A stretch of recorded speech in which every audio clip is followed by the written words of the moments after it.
একটু দোয়া করা দরকার আছে না? মা বোনদের জন্য আমাদের দোয়া ভালোবাসা আছে না? যুবক, বইয়ের ভালোবাসা বইয়ের কাছে, মায়ের ভালোবাসা মায়ের কাছে। বিয়ের আগে মা মা মা, স্কুলে যাচ্ছে মা, কলেজ যাচ্ছে মা, এটা মা, ওইটা মা, এটা মায়ের আসল ছাড়িস না। আর বিয়ের 3 দিন পরে বউ ছাড়া তুমি কিছু বোঝো না। বিয়ের 3 দিন পরে বউ যা বলে তাই। বিয়ের 3 দিন পরে পাতিল আলাদা করে, রান্না আলাদা হয়, এরকম আছে না? হ্যাঁ, বাসর ঘরে বউরে পরিষ্কার কথা বলবে।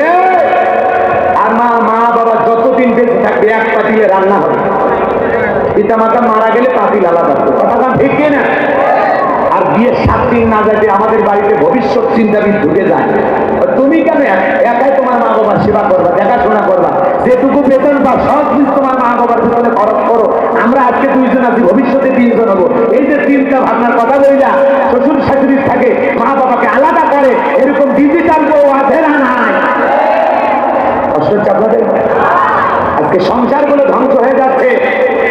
এই সমাজের কিছু ডিজিটাল মা বোন স্টার জলসা জি বাংলা সিরিয়াল দেখে শাশুড়িকে কিভাবে তার স্বামীর কাছ থেকে আলাদা করা যায় প্ল্যান প্রোগ্রাম সব।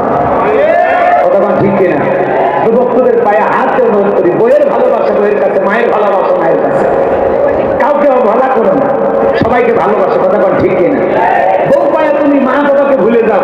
আজকের যুবকেরা পাগল হয়ে যাওয়ার পিছনে একটাই কারণ, শ্বশুর বাড়ি থেকে নগদ কিছু যৌতুক পায়। একটা পালসার ডিসকভার যদি পায় শ্বশুর বাড়ি থেকে, পাশাত করলে দিল পাশা গরম হয়। শাশুড়ির দরজায় ব্রেক করে ডাক দেবে আম্মা। শাশুড়িকে জামা একটা পাইছি, ছোটবেলায় মাদ্রাসায় পড়েছিল, গুন্না সব মুখস্থ। শ্বশুরের দেখা হলে ডাক দেয় আব্বা কেমন আছেন, আব্বা কোথায় যাচ্ছেন, আব্বা কি খেয়েছেন। শ্বশুর ভাই মারাত্মক জামাই পাইছে, আব্বা আব্বা কইতে মুখে ফেনা দিলে ফেলে দেয়। ছোটবেলায় মাদ্রাসায় পড়েছিল, কলকলা সব হরফ মুখস্থ আছে না? এক পালসার ডিসকভার পাইয়া শ্বশুর শাশুড়ি হয়ে যায় আব্বা আম্মা, আর মা বাবা হয়ে যায় বুড়া বুড়ি। তোর কপালত নাটিয়ার ঘুড়ি, মরার পরে ফেরেশতারা বাইরে ফুটে করবে ঘুড়ি। জাহান্নামে হবে তোর বসত বাড়ি। কথা কন দেখছি না? যুবক, নিজেকে পরিবর্তন করো না, পিতা মাতাকে কোনো অবহেলা করে না। তোমার মতো একটা ছেলেকে এই বেঈমান ছাত্র পাওয়া, তোর 25 বছর 22 বছর মা বাবা ছোট থেকে এই পর্যন্ত লালন পালন করতে গিয়ে ওইরকম 10টা 15টা 20টা পালসার ডিসকভারের টাকা তোর পিছনে খরচ হয়েছে। ভুলে গেলি ছাত্র পাওয়া, বেঈমান ভুলে গেলি। আর শ্বশুর শাশুড়ির মহাব্বতে তুমি পাগল হয়ে যাও। মা বাবাকে অবহেলা কর। কথা কয় না? শ্বশুর শাশুড়ির বাড়িতে আসলে বাজারের বিশাল তালিকা, কি রান্না বান্না, আর বাড়িতে মা বাবা তাদের ঘরে 1 প্লেট চায় না, নেমো খারাম। কথা খালি ওয়াজ না ওয়াশও করা লাগবে। কথা কয় না? কষ্ট হচ্ছে আপনাদের? শোনেন, মন খারাপ করবেন না ভাই। একটা শিক্ষিত লোকের গল্প পড়েছিলাম, বাড়িতে অনেক ভিআইপি খাবার হয়েছে, তেহেরে নেহের, বিরিয়ানি, রস, গরুর ভুনা, বন্ধু বান্ধব আত্মীয় স্বজনের সব আড্ডা মেরে খাইছে। একটা ভাঙ্গা প্লেটে কিছু খাবার দিয়া তার ছেলেকে বলতেছে, বাবা এটা তো দাদু ভাইকে দিয়া। এখনকার বাচ্চারা তো কম্পিউটার, এক একটা মনে করেন হয় বিজ্ঞানী। কথা কর না কেন? এই ডিজিটাল কম্পিউটার বাচ্চা বলতেছে, আব্বু আমরা তো ভালো ভালো খাইলাম, আর দাদুর জন্য একটু খাবার ভাঙ্গা প্লেট, ব্যাপারটা কি? তখন বলে, তোর দাদুর বয়স হয়ে গেছে, বয়স্ক মানুষের জন্য এইটুকুই যথেষ্ট। তখন বলতেছে, আব্বু তাহলে আমি প্লেটটা রেখে যাবো, তোমার দাদুর মতো যখন বয়স হবে এই প্লেটে করে আমি তোমাকেও খাইতে দেবো। শিক্ষিত মানুষ বিবেকের দরজা খুলে গেছে, সঙ্গে সঙ্গে ছেলের হাত থেকে প্লেটটা ফেলায় দিয়া সন্তানকে বুকে জড়ায় নিয়ে বলে, বাবা তুই আজকে আমি বিশ্ববিদ্যালয়ে পড়ে না যা পেয়েছি, তোর কাছ থেকে আমি সেই জ্ঞান পাই।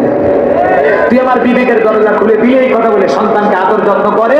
আর স্টোর রুমে বাবাকে ফেলে দিয়েছিল, সেখান থেকে বাবাকে 3 তলায় নিয়ে গেল, বাবাকে গোসল করা দিয়ে শরীরে তেল মালিশ করে দিয়া নতুন জামা কাপড় পরা দিতেছে।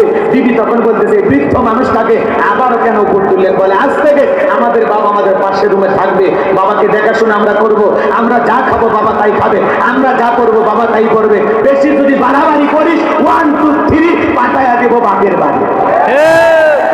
একটা পুরুষ যদি শক্ত হয়, মহিলা আপনি ত্যাগ করতে পারেন? আপনি পুরুষ না হিসবে? আপনার বউ এত মাতদারি কেন করে? কথা বলেন। আর মাতদারি তো করবে আজকের অধিকাংশ যুবকগুলো।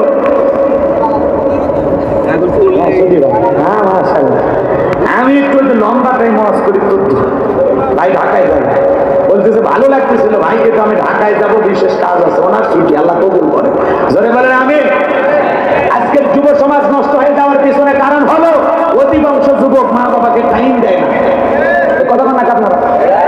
20 বছর বয়স, বাড়িতে এসে বলে আব্বা উত্তর পাড়া লাখিকে আমি পছন্দ করেছি, রাজি থাকলে 1 সাবুন, না হলে 2 সাবুন।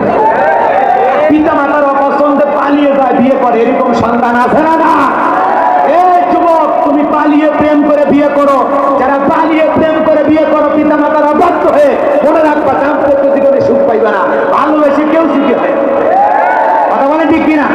পিতা মাতার পছন্দ মোতাবেক বিয়ে করবা, যেখানে বরকত আছে। মা বাবার দোয়া নিয়ে বিয়ে করো, মুরব্বীদের দোয়া নিয়ে বিয়ে করো। কথা বলে ঠিক কিনা? আজকে যুব সমাজ নষ্ট হয়ে গেছে, তার 1 নাম্বার কারণ এই মোবাইল ছবি। কথা বলে, কথা বলে, এই মোবাইল যুব সমাজকে নষ্ট করছে। কথা বলে ঠিক কিনা?